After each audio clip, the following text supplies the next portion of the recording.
백석제 습지의 생태 환경을 살펴보기로 했다. 가장 먼저 발견한 것은 희귀 멸종 위기 식물인 동미나리 굴락. 보통 남쪽 지역에서 자생하는 것으로 알려진 동미나리가 추운 지역인 북쪽에서 발견된다는 게 특이한 점이라고 한다. 또 겨울이 닥치면 그 뿌리를 스스로 죽여요. 예로부터 우리 선인들은 백석제 습지를 차가운 못이라는 뜻의 한담으로 불렀는데 수온이 낮은 것이 동미나리가 자생할 수 있는 조건을 만든 것으로 추정하고 있다. 원래 동미나리는 중국 시베리아, 북아메리카 같은 추운 지역의 습지에서 자생한다.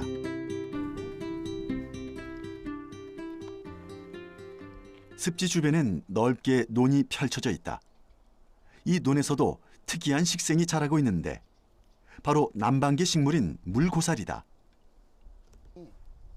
환경부가 지정한 멸종위기 야생식물 2급인 물고사리는 일본, 인도네시아, 말레이시아 등지에 분포하며 우리나라에선 순천, 광양에서도 나타난다. 백석제 습지에선 대규모 군락지가 발견되고 있다. 이렇게 백석제 습지는 북방계 멸종위기종 식물인 동미나리와 남방계 멸종위기종 식물인 물고사리가 함께 존재하는 곳으로 보전 가치가 매우 높은 습지다.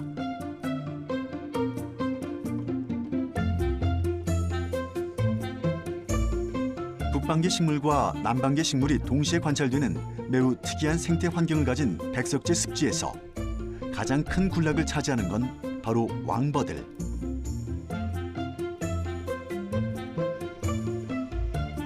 백석제 습지의 3분의 1가량이 이 왕버들 군락으로 형성돼 있다. 군산시에서 최대 규모다.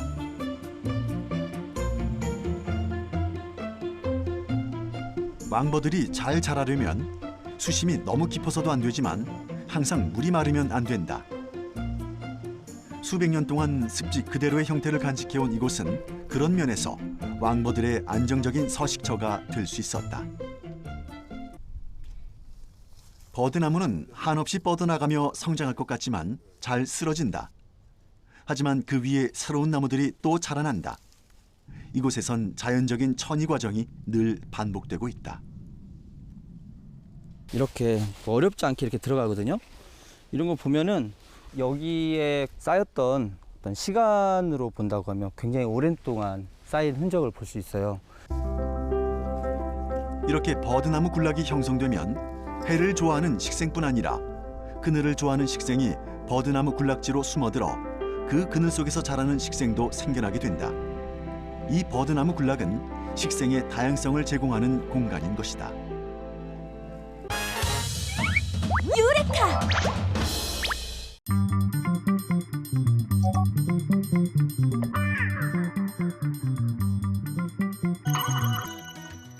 육류를 더 신선하고 맛있게 먹는데도 온도가 중요한 역할을 합니다. 특히 갓 도축해서 가져온 육류는 부위별로 잘 손질한 다음 3, 4일간 최적의 온도에서 숙성시키는 과정을 반드시 거쳐야 한다는데 그 이유가 뭘까요? 고기를 금방 도축하잖아요. 그러면 사후 경직이라고 해서 얘네들 근육이 모두 다 싹 숙주돼 있어요. 그래서 그걸 풀어줘야만이 육질이 연하고 육즙도 나오고 그러기 때문에 얘네들 숙성시킵니다. 이것은 돼지의 삼겹살을 굽기 좋은 크기로 잘라둔 건데요. 선홍빛이 감도는 육질만 봐도 고기의 품질이 상급이라는 것을 알 수 있습니다. 원래 이런 거 담을 때는요, 고기하고 붙으면 색깔이 변하고. 이제 고기 덩어리가 서로 붙지 않게 잘 배치한 다음 냉장고에 넣어 숙성시킬 차례인데요.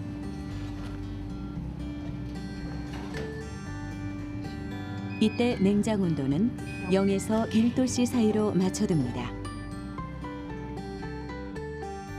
이렇게 저온에서 숙성시켜야 세균 번식을 막으면서 근육의 단백질을 잘 분해시킬 수 있기 때문인데요. 고기의 각종 효소들이 화학 반응을 일으켜 육질이 부드러워지는 연육 작용이 일어나는 것이죠.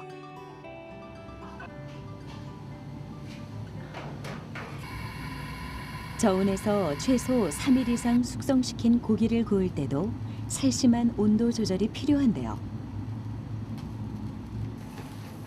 특히 기름층이 두꺼운 돼지고기의 경우 반드시 500도씨 이상 되는 고온에서 초벌구이를 해줍니다. 이렇게 고온에서 초벌을 하는 이유는 하나, 기름기는 빼주되 맛있는 육즙은 근육 사이에 가둬두기 위함인데요. 이로써 돼지 잡냄새 없이 육즙의 풍미는 더해집니다. 초벌구이를 마친 고기는 불판에서 다시 한번 구워 먹어야 하는데요. 이때도 적정 온도는 따로 있습니다. 불판의 온도를 220에서 260도 사이로 맞춰야 고기 맛을 제대로 살릴 수 있다는데요. 초벌 이후에 우리가 완전히 구워서 드시기 바로 전에 그 온도는요, 불판의 온도가 220도에서 250, 60도 요 사이에서 굽는 게 가장 맛있는데, 그때는 돼지고기는 한 75도씨 정도 돼야 우리가 아주 알맞게 맛있게 먹을 수 있는 온도인 것 같아요. 쉽게 말해 손을 가까이 댔을 때 4, 5초 이상 견디기 어려운 온도로 불판을 달군 후 고기를 다시 구워주는 것이죠. 이렇게 해야 초벌구이할 때 생겨난 육즙이 밖으로 빠지지 않고 고기 사이사이에 골고루 퍼져나가면서 풍부한 식감을 느낄 수 있기 때문입니다. 유레카!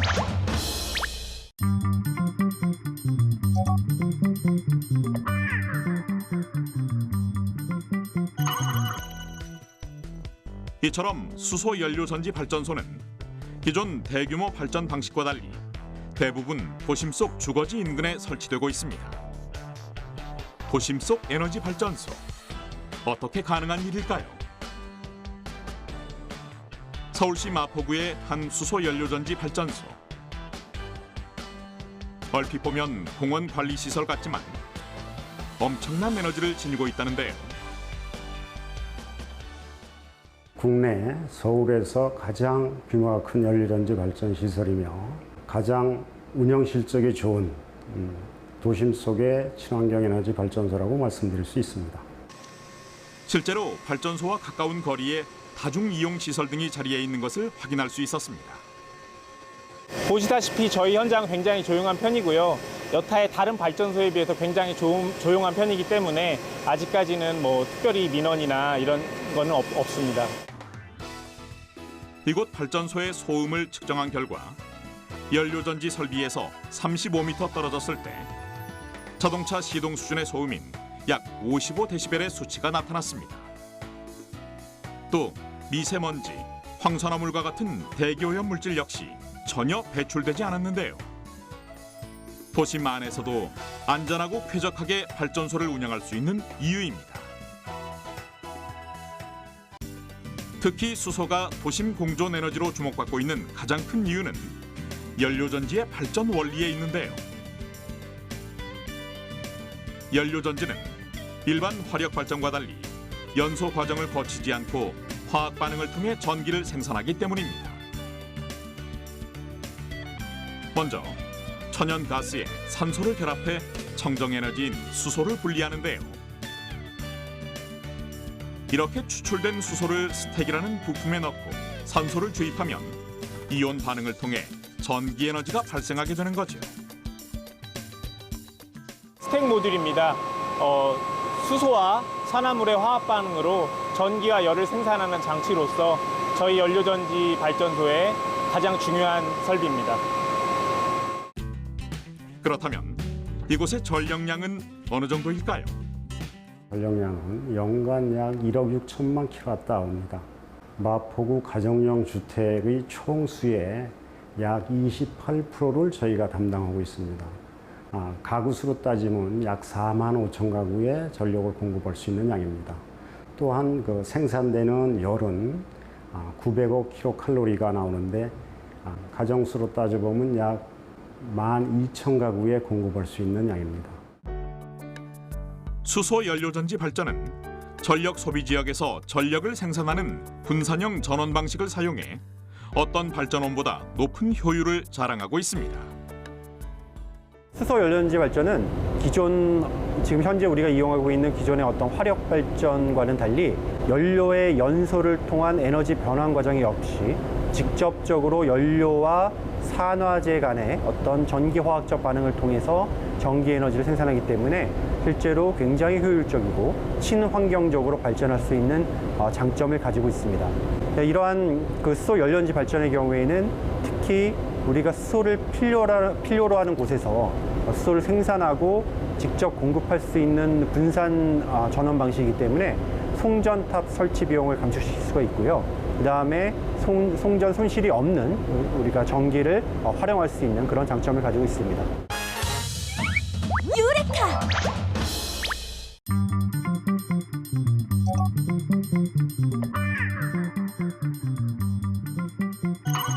번개불에 콩 구워 먹는다. 이 속담이 있지. 그게 바로 플라즈마야. 그게 플라즈마야.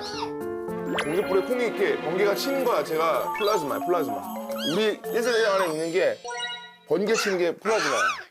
그래서 그 플라즈마를 만들 수 있는 방법을 지금부터 한번 해보도록 하겠습니다.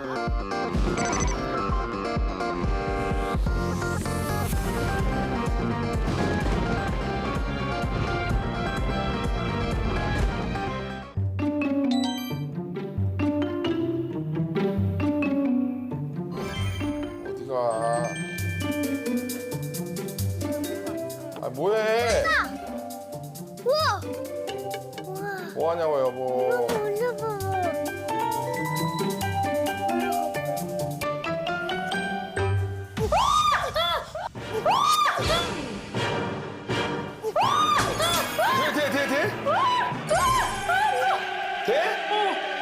됐다고? 됐다고, 이거 봐봐. 터졌어! 이거 봐봐. 대 돌리나? 엄마 성공했어. 엄마 성공했대. 탔어. 봐봐. 오. 그 뭘. 너도 한번 해보자. 한번 더 해보자. 진짜 무서워. 잠깐만, 이 붙어 있어야지. 금방 터져. 10초도 안 걸려. 그래? 난 생각보다 너무 빨리. 내가 볼때 저거 700 같은 거 이거 1000원이라서 그래.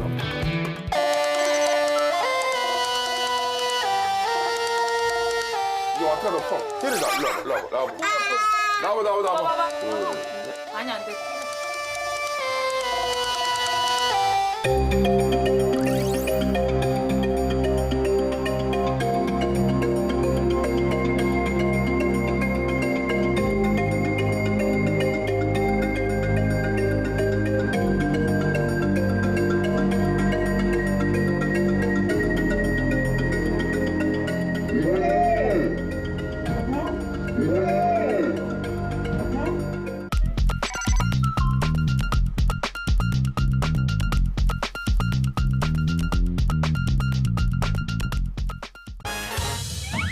유레카!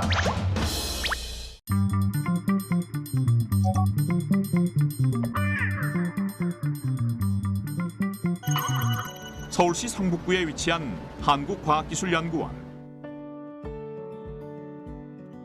재생에너지를 이용한 그린 수소의 생산과 연료전지 기술을 위한 연구가 한창이었는데요. 특히 연구진은 수소 저장과 운송 기술 개발에 박차를 가하고 있었습니다. 수소는 에너지 밀도가 높아 대용량의 재생에너지를 저장하기에 효율적인 자원으로 꼽히기 때문이죠.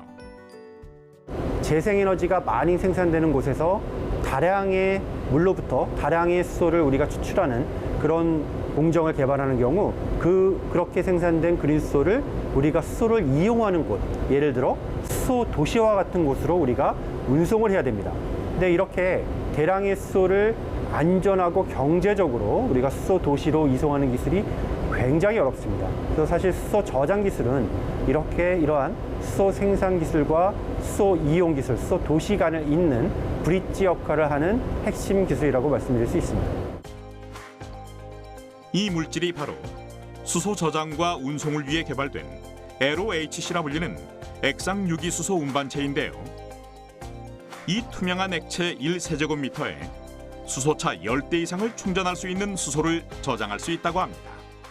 기존의 고압 수소 탱크로 고압 탱크를 가지고 있는 튜브 트레일러 예를 들어서 5대가 가야 하는 양을 이 물질을 사용하게 되면 한 대만 가도 충분한 양의 수소를 운송할 수 있습니다. 또한 고압으로 저장을 하지 않기 때문에 굉장히 상압에서도 안정적이고 안전하다는 장점을 지니고 있습니다. 이것은 특히 높은 안전성으로 반복적인 수소 저장과 고순도 수소 재방출이 가능하다는 것이 특징인데요. 또 상온에서 수년간 안전하게 수소를 보관할 수 있어 에너지 효율을 높일 수 있습니다. 연구진은 LOHC 외에도 액상 화합물, 금속 등의 수소를 반응시켜 다양한 저장 물질을 연구하고 있는데요. 최근에는 암모니아에서 질소를 분리해 수소를 생산한 후 연료전지에서 전기를 생산하는 1kW급 장치도 개발했습니다. 이처럼 수소는 자원의 빈부를 떠나 기술 개발이 무엇보다 중요한데요. 수소 에너지를 혁신 성장의 동력으로 삼기 위해서는 국가 차원의 안정적인 인프라 구축과 핵심 기술의 고도화가 함께 이루어져야 할 것입니다. 유레카!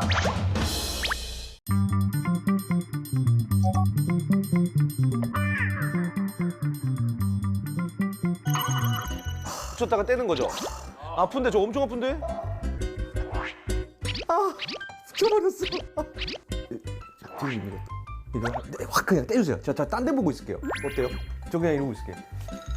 뗄게요. 네.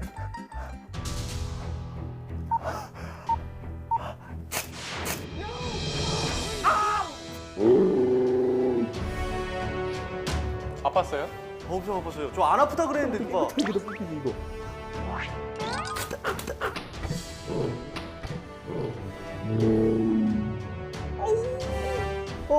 여기는 시원하게 뽑혔네요. 이거 목은까지 뽑혔어요, 여기는.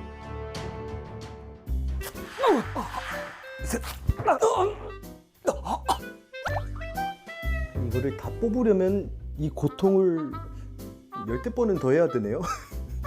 심지어 저 발가락에도 있거든요.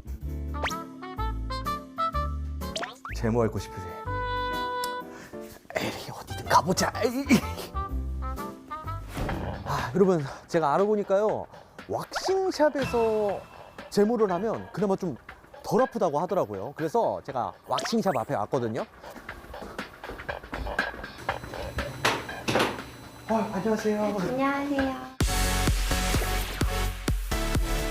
제가 여기서 제모를 받으면 좀 덜 아프게 받을 수 있다고 하는데 맞나요? 네. 최대한 저자극으로 지금 왁싱 진행해드리고 있어요. 감사합니다. 잘 부탁드립니다. 네. 소독 먼저 할게요. 네.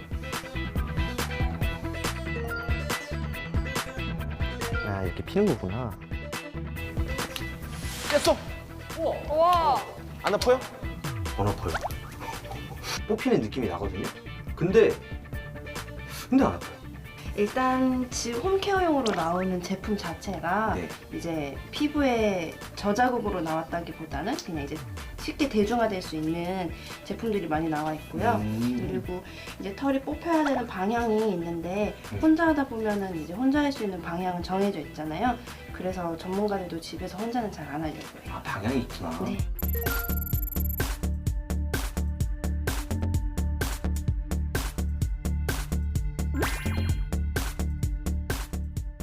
자, 왁싱샵에서 왁싱을 받고 나오긴 했거든요. 근데 정말로 자극이 없었던 건지 제가 직접 철저하게 검증을 해보도록 하죠. 안녕하세요. 안녕하세요.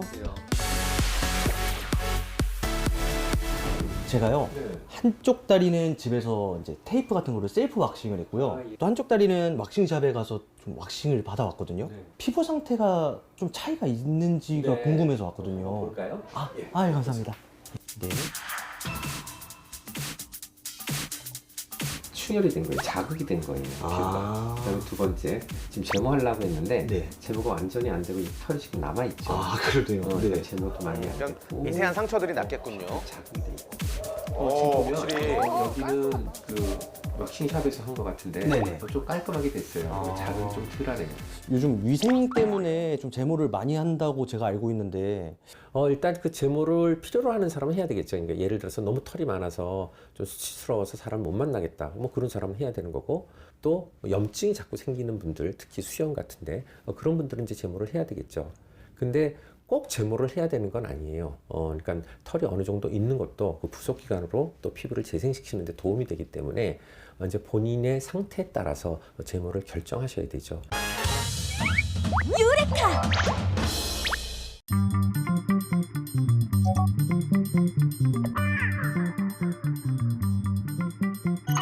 정말 피땀 흘려 모은 이 땀은 소금이 얼마나 나올지 가열을 해보도록 하겠습니다. 이건 양이 얼마 안 돼서 소금이 나올지도 의문이네요. 냄비에 땀을 붓고 불을 켭니다. 오, 바로 끓어요. 끓는다. 가열한 지 1분도 안 돼 모두 증발한 땀. 냄비 아랫부분에 이 하얀 가루를 보시죠. 냄비 표면에 생긴 하얀 결정들, 이게 정말 소금일까요? 일단 저울에 담아봅니다. 뭐야? 총 3.6g 수확 완료. 바닷물과 땀에서 얻어낸 두 가지 결정, 과연 그 맛은 어떨까? 바다에서 나온 소금이요. 어우, 짜. 조금 맛이 달라요. 약간 좀 쌉싸름한 맛이 나요, 소금에서. 그렇다면 땀 결정의 맛은? 피디님, 이거 사람이 먹으면 죽어요. 진짜로. 아니, 이거 내 땀만 섞인 게 아니라 거기 계신 모든 손님들 땀 다 섞이는 거잖아요.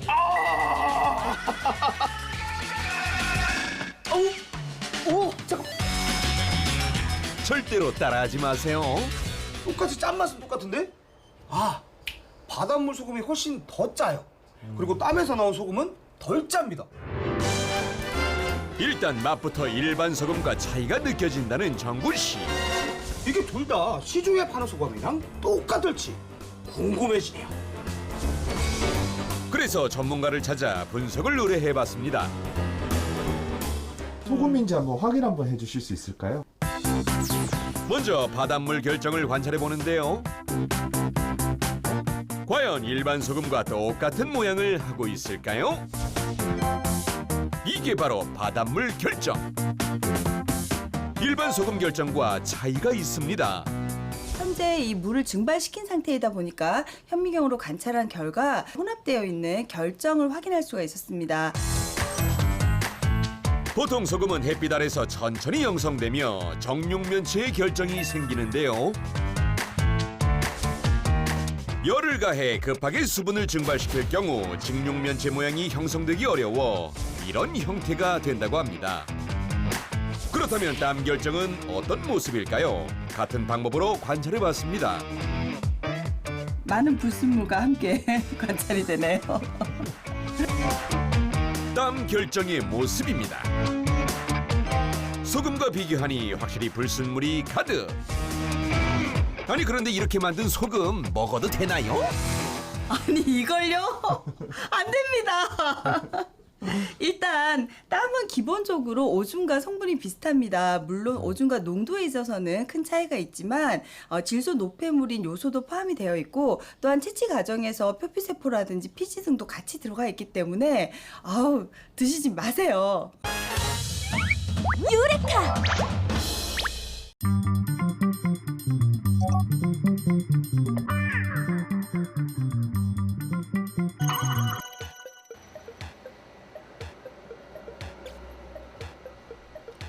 콜드체인 시스템의 활용성이 높아지면서 새로운 냉매제는 계속해서 개발되고 있습니다. 그중 주목받는 냉매제가 PCM, 상변화 물질인데요. PCM은 어떤 물질이 하나의 상태에서 다른 상태로 바뀌는 물리적 변화를 통해 열을 조절하는 물질입니다. 즉 고체에서 액체, 액체에서 고체 등으로 변화하는 과정에서 열을 축적하거나 방출하는 거죠.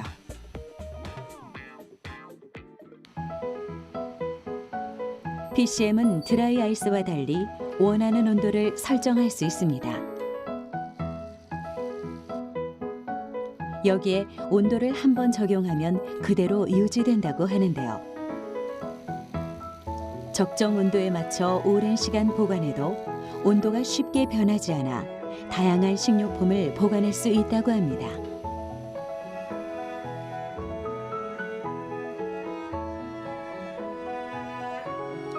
그런데 냉매제가 있다고 해도 수송 과정에서 신선도를 완벽하게 지킬 수 있는 건 아닙니다.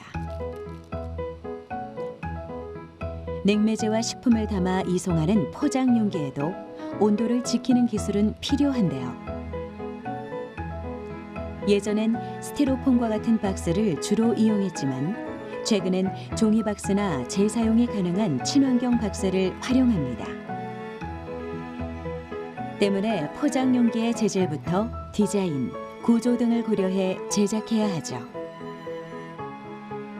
그렇다면 현재 콜드체인 시스템에 적용되고 있는 온도 유지 기술력은 어떤 수준일까요? 실제 냉동, 냉장이 필요한 식품을 대상으로 온도 유지 기술을 테스트해 봤는데요. 콜드체인 시스템에선 패키징의 재료에 따라 냉매제의 사이즈나 형태, 중량에 맞춰 포장합니다. 보냉이 잘 되도록 효율성을 높이는 건데요. 이 테스트를 통해 포장재가 냉장, 냉동의 온도를 고르게 보존하는지 어느 정도의 시간까지 유지되는지를 확인할 수 있습니다. 각 포장재가 실온에서 운송된다고 가정했을 때 포장재 내부의 온도가 크게 변화한다면 콜드체인 시스템이라고 할 수 없겠죠. 때문에 평균 신선식품 배송 기준에 따라 시간대별 정확한 온도를 체크해 포장재의 성능을 살펴야 하는데요.